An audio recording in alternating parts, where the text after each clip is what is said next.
Olá para vocês que estão nos ouvindo e nos assistindo, sejam todos bem-vindos e bem-vindas a mais um episódio do nosso Pod Mário, com o fundador do Grupo Gazin, seu Mário Gazin. Tudo bem, seu Mário?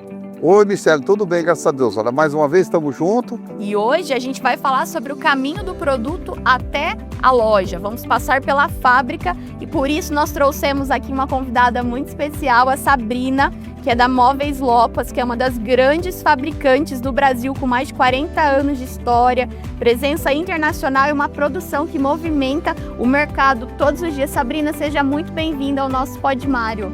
Muito obrigada pelo convite, é uma honra e um privilégio estar aqui hoje dividindo esse espaço, né, com o senhor Mário, que é um ícone tanto da indústria quanto do varejo, então muito obrigada pelo convite. Sabrina, conta pra gente já um pouquinho, né, seu Mário, como que nasceu a Lopas? Explica pra gente um pouco dessa trajetória. Bom, a Lopas é uma empresa de 40 anos, o fundador dela é o senhor Augusto, que assim como o senhor Mário, é um empreendedor nato. O senhor Augusto fundou a Lopas em Rodeiro, lá em Minas Gerais, a cidade natal dele. E o senhor Augusto começou produzindo guarda-roupas de madeira. E ele, assim como a indústria brasileira, né, as empresas brasileiras, ele cresceu com muita fé em Deus, né, e muito trabalho, dedicação, respeito pelos clientes e pelos colaboradores também. Bacana, né, seu Mário? O senhor já acompanha de perto aí a Lopas? Isso, faz tempo já. E vamos falar, você falou aí que nós temos que falar da fábrica, né? Uma coisa não, nós temos que falar na hora que nasce a matéria-prima, né? Porque o maior problema nosso está na matéria-prima, né? Lá atrás, aquela pessoa que está lá cortando a madeira, quer dizer, ganhando pouco, muitas vezes, uma vida muito difícil, cortando a madeira, depois vem a resina, tirando resina para fazer aglomerado, o MDF, quer dizer, depois aquelas pessoas que vêm que fabricam verniz, que vem então, nada é fácil, começa assim de um dia para o outro, né? Ela nasce lá adiante, eu falo que ela não é no passado, mas ela nasce lá na frente do futuro, eu sei lá. Mas nasce primeiro de que vir na fábrica, onde a gente começa então a montar um processo. Né, montar uma coisa, montar outra, e aí vai impondo outra. Aí depois vocês têm lá umas dobradiças, não tem? Tem dobradiça, corrediça, parafuso de montão. Tudo é fabricado no Brasil ou já ainda é exportado, importado? Nós temos os dois, tanto importado quanto compra isso aqui no Brasil também. Olha, gente, se eu falar para vocês que eu sou mais velho um pouco do que a Sabrina aqui, né? Eu me lembro que no passado, quando era dobradiça igual essas dobradiças de porta mesmo de casa, era daquele jeito que tinha nos móveis. Aí eu me lembro que quando começou a primeira dobradiça que fazia tic-tic e empurrava a porta, para mim aquilo foi a coisa mais novidade do mundo, né? Se eu não estou enganado, era fabricada na Alemanha. Eu não sou dessa época não, mas, mas nós tivemos também, né? Os guarda-roupas daquela época de madeira eram com aquelas dobradiças ainda. E hoje a gente tem uma evolução, né, no setor.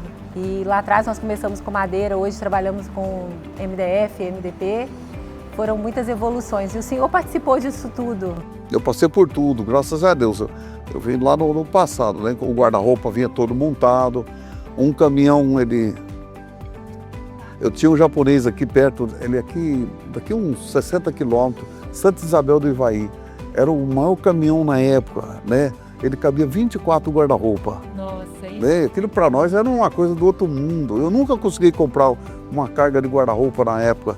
Né? Comprava 4, 6, o meu caminhão só cabia 12 guarda-roupa. E isso foi uma evolução, não é? Porque o setor, a logística, ela é muito onerosa no processo. Então, possibilitar a gente vender os produtos desmontados e caber mais no caminhão, isso daí possibilitou abrir fronteiras, inclusive. Isso foi realmente uma virada de chave para o setor moveleiro. E se todo mundo ficar pensando lá atrás, falar, nossa, mas como era difícil, aquele tempo devia ser tudo barato. Não, gente, aquele tempo era muito pior do que hoje. Nós não tínhamos estrada, a gasolina custava mais caro do que custa hoje, se a gente olhar entre proporção o salário, né? Pegar o salário daquele tempo e o salário de hoje, a gasolina está mais barata hoje, né? Então era muito mais difícil aquele tempo, era muito mais complicado. E além disso, estrada não se tinha, estrada, né? Era uma coisa de louco. De Douradina, por exemplo, em Araçatuba, que dá 500 quilômetros, 500 e poucos quilômetros, era 2 dias de viagem, né? Era uma semana para ir em Araçatuba, ir lá e carregar e voltar. 15 dias para ir em Bento Gonçalves, no Rio Grande do Sul. 15 dias. Né? Hoje faz com... O caminhão vai gastar 1 dia e meio. Tá? Esse é o processo. Mas hoje, do mesmo jeito, tem lá seus problemas. Sabrina, fala para mim, como que você está vendo o futuro dessa nova geração que nós estamos vivendo hoje, dessa transformação de venda? Eu vejo que a venda ela é um processo de evolução constante, né? Nós já passamos por vários formatos ao longo da vida, né, do varejo. O senhor mesmo conta muitas histórias, como o senhor começou e tudo, mas nós temos aí diversos canais e eu acho que são possibilidades para a gente poder trabalhar. A internet ela vem com tudo, mas as lojas elas têm um papel fundamental também e para nós na Lopas todos os canais importam. Tem uma geração nova que vem muito tecnológica e essa geração ela vem já conectada, então estar presente online é muito importante, mas também tem o público das lojas que querem ir para poder ver. Então, assim, eu vejo que o varejo, ele passou-se por um momento da transformação digital, mas ele está numa evolução constante. E eu acho que tem espaço de crescimento para ambos os canais. Quando a gente olha para essa história da Lopas, né, senhor Mário, o senhor ajudou a contar aqui um pouco, a gente percebe que também não é só fabricar produto, né, Sabrina? Tem que entender também o que está acontecendo no mercado, que vem justamente convergindo com essa pergunta que o senhor Mário trouxe sobre as gerações e a mudança na venda. Como que vocês veem o desenvolvimento de um produto que realmente vai funcionar lá na ponta, que vai vender dentro da loja? Como que é pensar isso? Isso daí muda, transforma todo o movimento do desenvolvimento de produto, que é preocupar lá na ponta com quem vai comprar. E converge com a pergunta do senhor Mário, por quê? Porque não importa de onde vem esse cliente, a gente precisa entender o que ele quer. Então, no passado, estudava-se o produto dentro da fábrica, o que ia fazer? Agora a gente precisa estudar lá na ponta. E não só o que o cliente vai comprar, mas a preocupação com quem vai comprar e com o varejista. Porque ele precisa ter um produto que o consumidor final, ele vai conseguir comprar, mas que vai ter um giro bom no estoque. Não é só fazer produto bonito, é preocupar realmente com o processo ao longo da cadeia. Com todo, né? Todo. Seu Mário, trazendo isso para o varejo, muita gente acha que só tendo um bom produto, colocando lá na loja, tá ótimo, né? Tá excelente, o produto vai se vender sozinho. Mas na prática mesmo, o que faz um produto girar dentro da loja? Pessoas, né? O produto não gira, ele é um produto morto. Ele é um produto que não tem vida. Então ele não tem perna, ele não tem braço, ele é um produto morto ali. O que faz girar é a consciência, né? O pensamento, é a fé, o carinho, né? O respeito. Esse é que faz as coisas acontecer, né? Que faz as coisas girar. Uma vez aqui eu me lembro que eu ganhei um carro, a fábrica queria que eu desse o carro pro cliente que ganhasse, que eu sorteasse entre os clientes. E eu falei, não dá certo, tá errado. Eu vou sortear esse carro para os vendedores, quem vender mais o seu produto. O cara falou, mas o certo é dar para o cliente. Eu falei, não, o cliente ele pode entrar na minha loja como ele está entrando na loja dos outros, eu tenho que buscar ele. E se eu der para o vendedor, ele vai buscar o cliente. Então esse que é o caminho, tem que buscar. Se você deixar ficar parado, você acaba morrendo como produto, né? Então o que faz mesmo é essa tesão de ganhar mais, de fazer mais, de vender mais. Esse é que faz as coisas acontecer. E eu falo assim, nós vivemos hoje cercado de concorrentes, né? Quantas fábricas de guarda-roupa tem, quantas fábricas de colchão tem, quantas fábricas de televisor tem. Eu não sabia, mas para mim eu ainda tinha 4, 5 fábricas de ar-condicionado no Brasil. Hoje tem mais de 30 fábricas de ar-condicionado no Brasil. Coisa que eu pensei que ainda era Electrolux, Brastemp, Consul e LG e mais umas, Mindéia. Né? Na minha conta era 5. Hoje tem 30 fábricas. Então, cada dia vai ficando mais difícil para a gente trabalhar. Mas se você tem dentro da sua loja o vendedor vivo, o vendedor que tem sangue na veia, a gente não precisa se preocupar, que vai acontecer, vai vender. Sabrina, e essa questão do produto mais vendável, mais atrativo para o cliente e também a gestão dessa equipe de vendas, que é muito importante. Como que a Lopas pensa isso, em oferecer esses produtos cada vez mais atrativos, que é aquilo que o cliente quer, e também de manter essa equipe de vendas, que eu sei que vocês têm muitos representantes e tudo mais, competitivos e antenados com o mercado? O seu Mário falou dessa questão, né, que são as pessoas que constroem tudo, e isso aí realmente na vendas nós fazemos, né, nós temos sangue que faz o produto realmente performar. E pensar também na usabilidade do produto. Então mostrar, apresentar, então treinamentos é muito importante, ter conosco a equipe, porque não adianta você ter muitos representantes, mas que eles não sejam, que eles vistam realmente a camisa, que eles tenham prazer em vender o produto, que eles sabem que são produtos que vão vender, que o cliente dele vai ficar satisfeito, que vai ganhar, porque toda empresa existe para trazer, né, fazer lucro. Então, com que esse produto ele tenha vida ao longo da cadeia. Então, a gente trabalha muito com as pessoas, o treinamento da equipe, para que essa equipe possa treinar os nossos clientes também, para nós levarmos os melhores produtos aos clientes, aos consumidores finais. Seu Mário, dentro da loja, o que o senhor acredita hoje? O senhor está sempre dentro da loja, gente. Seu Mário, ele está nas lojas. Quando ele está fora do país, ele vai nas lojas lá também ver o que está acontecendo. Loja do concorrente.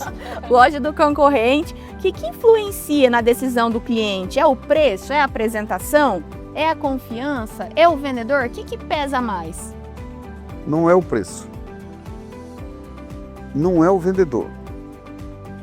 Mas é a força do trabalho de todos.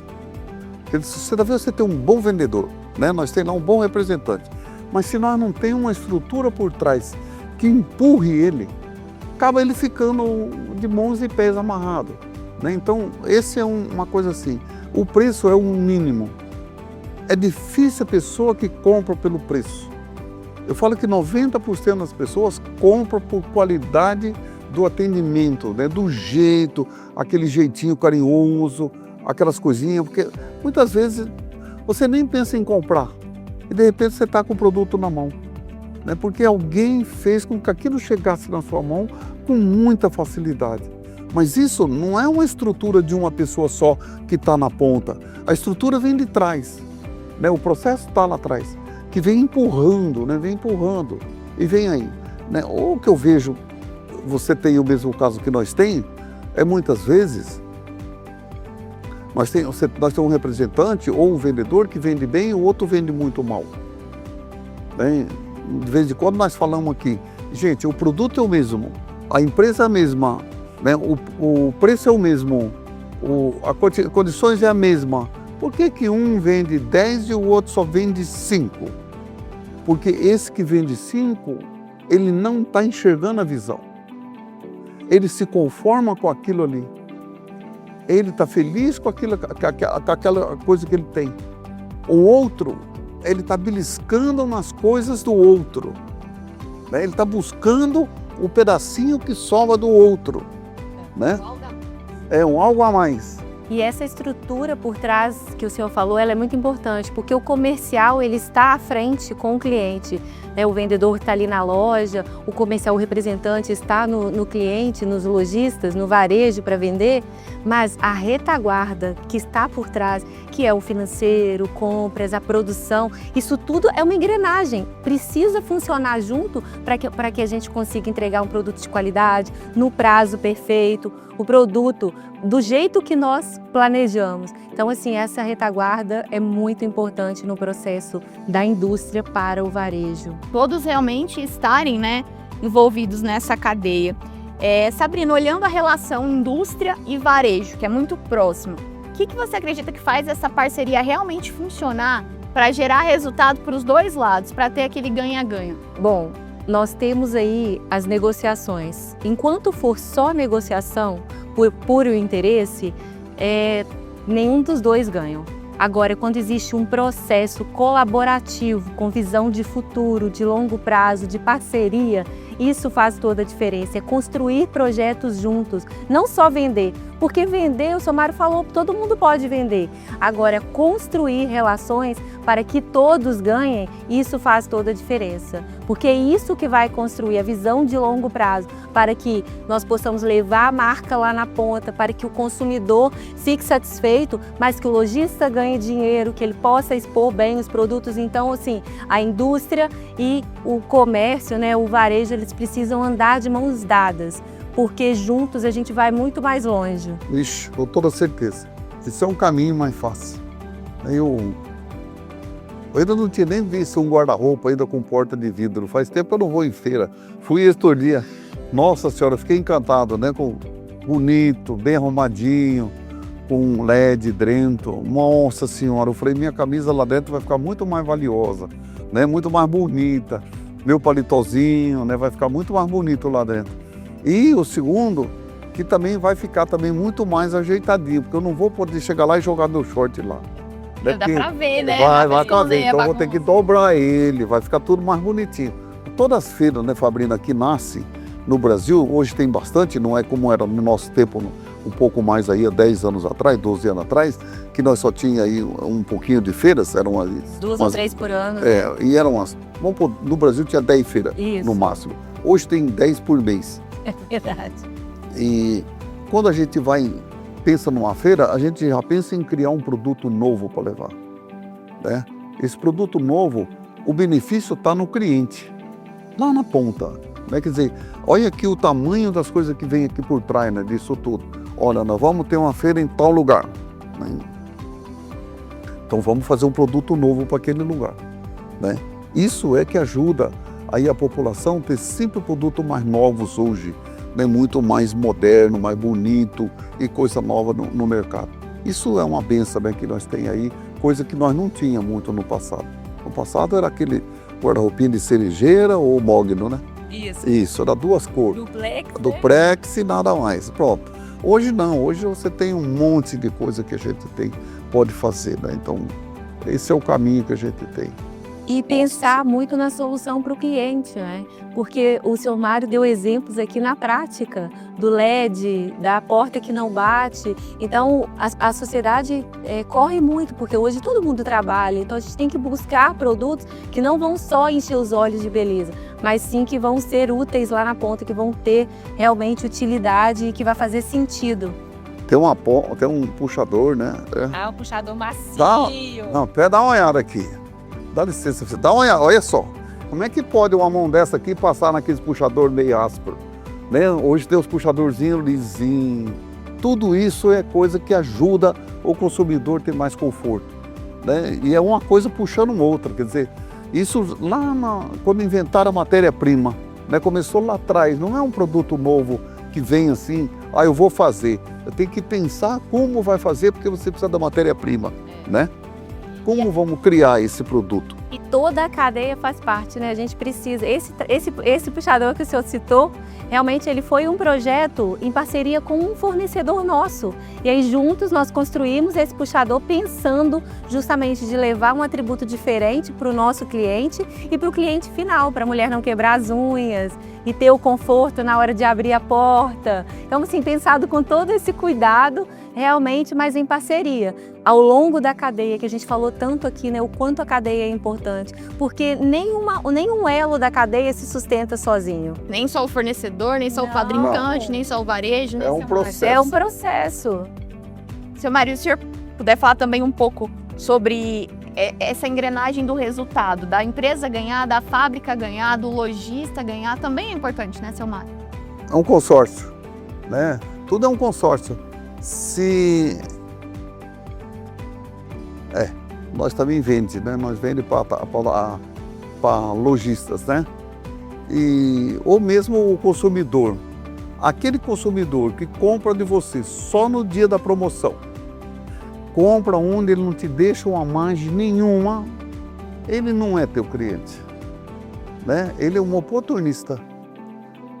Quando nós vamos comprar da Lopas ou de outra fábrica, nós temos que pensar que eles têm que ter um lucro. Não pode explorar até o sangue. Porque se eu explorar até o sangue, eles vão acabar. Aí vão embora, né? Isso é muito ruim. Então, todo mundo precisa ter um lucro. Porque o lucro nada é mais nada do que nós estamos nessa sala enorme aqui e nós não estamos vendo o ar, mas nós estamos vivos porque nós estamos respirando, porque ele está aí. Assim, são um lucro das empresas. A empresa precisa ter lucro, senão nunca vão crescer. E tem coisa mais gostosa do que no mundo você vê uma empresa crescendo, crescendo, crescendo. Seu Mário, você gostaria de fazer mais alguma pergunta para a Sabrina no nosso podcast de hoje especial? Bom, Sabrina, eu vou perguntar para você, porque todo mundo vai querer saber, né?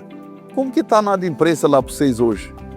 Eu sei que nós trabalhamos com vendas. Bom, esse ano a inadimplência subiu no Brasil inteiro, né? A gente tem trabalhado aí com bastante cuidado, porque esse ano realmente tivemos um aumento de inadimplência.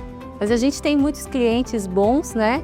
Que trabalham conosco já há muito tempo, são parceiros e que honram. Isso é muito importante, mas esse ano a gente teve realmente um crescimento. Porque todo mundo me pergunta, né? Aqui na Gazin também não é muito diferente. Se a gente olhar o varejo,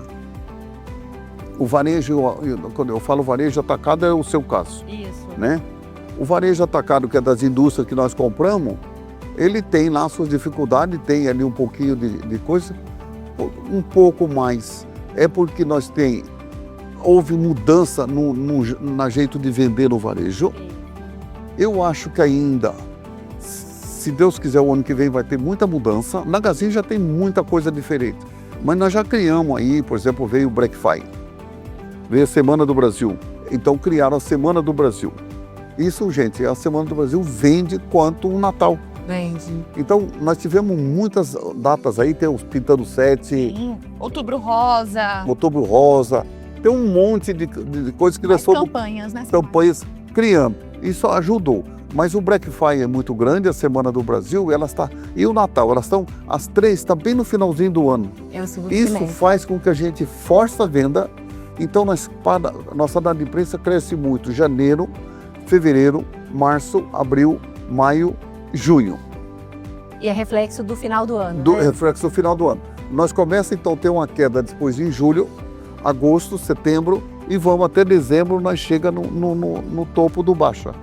E esse ano, todo mundo reclamando aí, mas graças a Deus ainda a gente tem controlado, né? Tem segurado muito, mas tem controlado ainda. Mas cresceu um pouco sim, cresceu bastante, é coisa que a gente tem que ter muita preocupação, né? Porque a inadimplência é uma coisa, e quando nós falamos inadimplência é uma coisa, perca é outra. É isso, é diferente. Uma coisa é diferente com a outra, né? Então, a inadimplência, ela pode até acontecer. Eu até falo que uma inadimplência assim, curtinha é bom, barbaridade, isso dá um juro danado, né? Dá um juro danado. Então é bom, mas ela não pode crescer, ela tem que morrer pertinho ali. Sabrina, vocês vendem para quantos países? Não só para o Brasil? Não, a gente exporta para mais de 40 países. Olha aí. Numa cidadezinha, gente, de 9 mil pessoas. Sabe, Sabrina, eu de vez em quando eu vou nas escolas, muito nas escolas, universidades, mesmo escola primária, e todo mundo me pergunta, né, como que faz para crescer, né? Como que faz para ser grande? Gente, para ser grande você precisa estar no seu lugar, não é no lugar do outro, no seu lugar, isso, no seu lugarzinho, né? Aí você vai, ó, é uma empresa lá numa cidadezinha de 9 mil e poucos habitantes. 9 mil habitantes, Rodeiro. Como Douradina. Douradina, 9.400 habitantes hoje. Há 3 anos atrás, antes da pandemia, tinha 4 mil pessoas. Depois da pandemia, isso aqui cresceu demais. Isso é maravilhoso. Então, tem muita coisa boa acontecendo. Então, não espera não. Não espera do outro, espera de você. Aonde você está é o melhor lugar do mundo. E é lá que faz. É lá que vai. Lá que dá certo. E o senhor falou do espaço, né? E tem espaço para todo mundo, né, seu Mário? O mercado é muito grande, então existe espaço para todo mundo. A gente precisa buscar fazer o melhor, né? ter boas parcerias, bons clientes, bons fornecedores para poder a gente conseguir realmente chegar nos objetivos, porque oportunidade tem muitas. Quero agradecer a vocês que estiveram conosco, nos ouvindo e nos assistindo em mais um Pod Mário. Quero agradecer a presença da Sabrina, que esteve aqui com a gente também, né, seu Mário? Veio diretamente lá de Minas Gerais para fazer essa participação tão especial. Sabrina, muito obrigada. Eu que agradeço o convite de estar aqui em Douradina, ao lado da Michele, do senhor Mário, que é um ícone, né, do setor e que eu admiro muito. Um privilégio estar aqui. Muito obrigada. Um beijo para vocês e aquele beijão e um abraço.